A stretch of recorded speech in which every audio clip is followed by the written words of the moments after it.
बगल देते।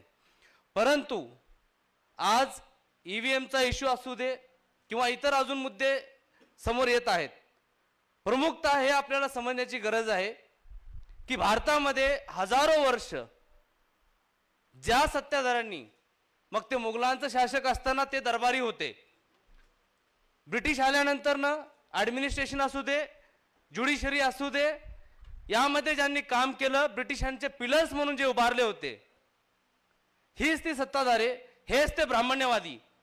ज्यावेळेस त्यांना देश स्वतंत्र होण्याची भणक लागली त्याच वेळेस 5 ब्राह्मण बसून, देशाच्या लढाईमध्ये सामील न होणारे हे ब्राह्मण बसून एक कृत्रिम असं एक दुश्मन किंवा एक शत्रू निर्माण करतात, मुस्लिम समाज व हिंदू राष्ट्राची संकल्पना पुढे घेऊन, कारण हिंदू जिथं येतो ऑटोमॅटिकली ब्राह्मणवर येतो, या संकल्पनेवरती त्यांनी आता 100 वर्ष काम केलेलं आहे।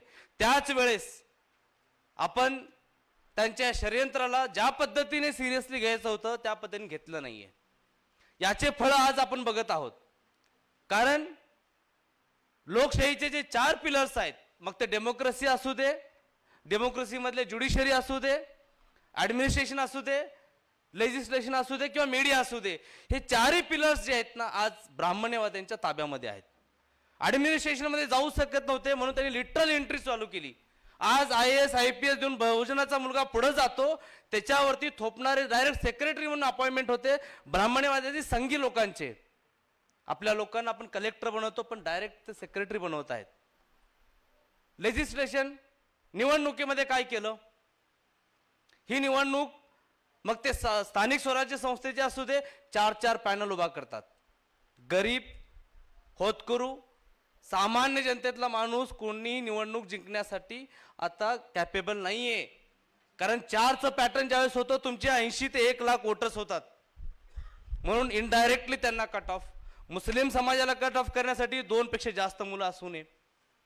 त्यानंतर ज्युडिशरीमध्ये बघितलं असेल आपण की काही जजमेंट्समध्ये लिटरली मनुस्मृतीचे उदाहरण देतात।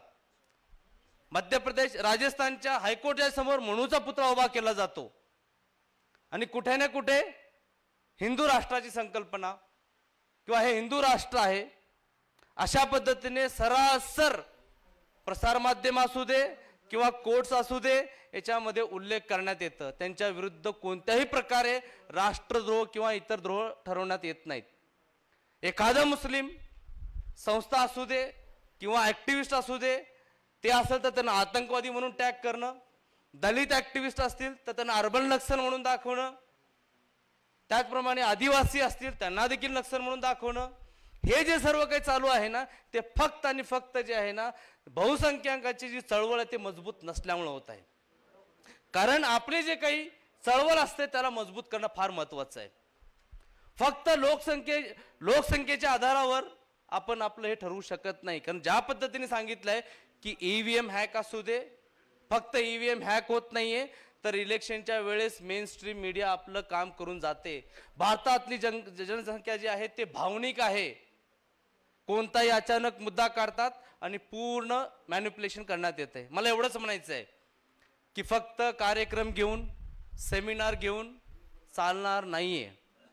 ही लढाई फक्त संविधान वाचवण्याची नाहीये, ही लढाई माणुसकी वाचवण्याची आहे, ही लढाई भारत वाचवण्याची आहे आणि ही लढाई फक्त काही आंदोलन कलेक्टर ऑफिस समोर घेऊन चालणार नाहीये। जोपर्यंत आजची तरुणाई आपल्या रक्ताच्या शेवटच्या थेंबापर्यंत लढणार नाहीये तोपर्यंत आपलं संविधान आणि भारत आपण वाचवू शकणार नाहीये। आणि मी आपल्याला सांगू इच्छितो, मी SDPIचा प्रदेशाध्यक्ष आहे। आज SDPIचे 2 ते 2.5 हजार लोक या लोकांनी, या फॅसिस्ट लोकांनी आज जेलमध्ये टाकलेलं आहे, खोट्या केसेस, कारण यांना माहित आहे लढणाऱ्या लोकांना आतमध्ये टाकायचं।